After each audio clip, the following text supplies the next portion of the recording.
My name is Tim Stockton. I was suffering shoulder pain for about 7 weeks to the point where I couldn't sleep. It just got to the point where I couldn't get comfortable at all because of shoulder pain. I went to my doctor and talking about shoulder pain, and he thought it might be rotator cuff issues. So I went and researched the local physicians and came across Dr. Farrell's bio and liked it. Some of the latest techniques he were experienced in was the things that led me to him. So Tim is a 50-year-old gentleman who came to me with several months of progressive left shoulder pain. It really started without any significant history of trauma, but it advanced to a point where it was keeping him up at night. He was having difficulty with activities of daily living and doing the hobbies that he liked to do in life. When I saw him, I examined him, and his exam was really concerning for a tear of the rotator cuff. So we went ahead and got an MRI. The MRI did show a full thickness rotator cuff tear, as well as he also had a tear of his labrum. Let me just talk about the anatomy of the shoulder just for a second. The shoulder is a ball in a socket. The ball is the top of this bone, the humerus, and the humerus is held in the socket by the four muscles that make up the rotator cuff. The socket has a little ring of tissue around it called the labrum that helps stabilize the ball in the socket. It's also the anchor point for one of your biceps tendons. So as you know, you've got the bicep muscles in the front of the arm. One of those tendons comes off the top and goes through a groove and enters the shoulder and attaches right at the 12 o'clock position of the labrum. So he had a tear in that location as well.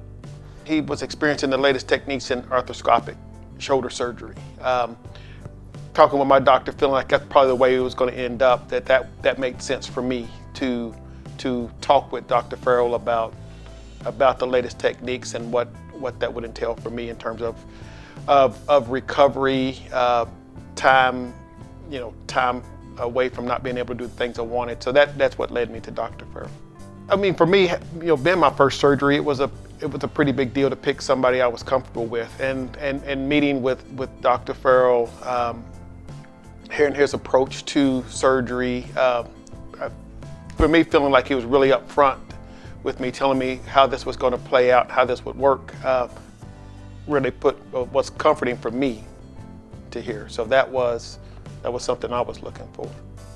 So being that he was 50 years old and had a full thickness rotator cuff tear and was quite symptomatic from it, we had a long discussion regarding treatment options, which included activity modification, cortisone injections, physical therapy, and surgery.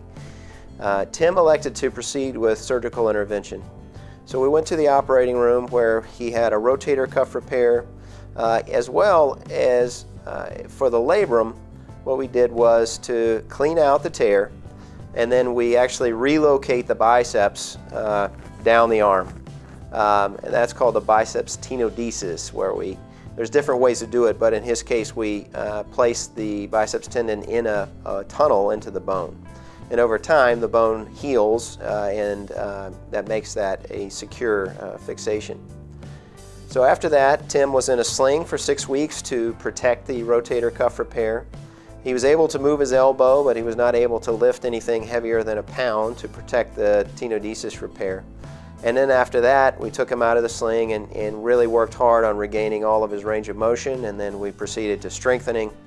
And he's just done wonderfully, and he's had a very good outcome from those procedures. Since the surgery, for me it was an interesting journey, having been fairly independent to now having a fairly major surgery. So the first 7 weeks out, I was in a sling for 7 weeks and not able to drive and a lot of different things. With a lot of people saying, well, you'll never kind of be quite right. But at this point now, being about 7 months out, there's no doubt in my mind I will be better than I was before this surgery. So for me, it's been great. I mean, I'm at the point now where I see now how this surgery is going to benefit me. Last night I threw a ball to my kid overhand, I haven't done that in years because I couldn't, and I just made the adjustments in my life of working around an injured shoulder. And so now I'm getting back to do things I could do 6 or 7 years ago. So for me, the surgery it has been great. I have no complaints about it whatsoever.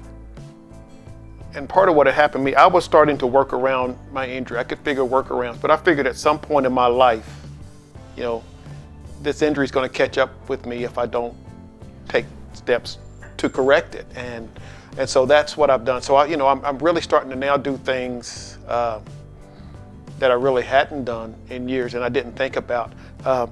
It just never crossed my mind in the last several years that I could sleep comfortably. And so now, I can sleep comfortably on my left side or my right side, however I want. And it just become part of my life I was going to be uncomfortable, and I had to shift and switch a lot throughout the night. That had become part of my life. So surgery for me has been great. I would absolutely recommend Dr. Farrell. I mean, for me, he was upfront and honest with me about what this surgery entailed. Also letting me know that this recovery, that the recovery can take some time, but if I followed his plan and did what I was supposed to do, it would work out for me. And so yes, and that has been the case every step of the way. I'm following right along where I think I should be. Like I said, I'm feeling better than I've felt in years. I mean, I'm able to do things I haven't been able to do in years. And so yes, I would absolutely recommend Dr. Farrell to anybody that's interested in this type of surgery, and been a win-win for me.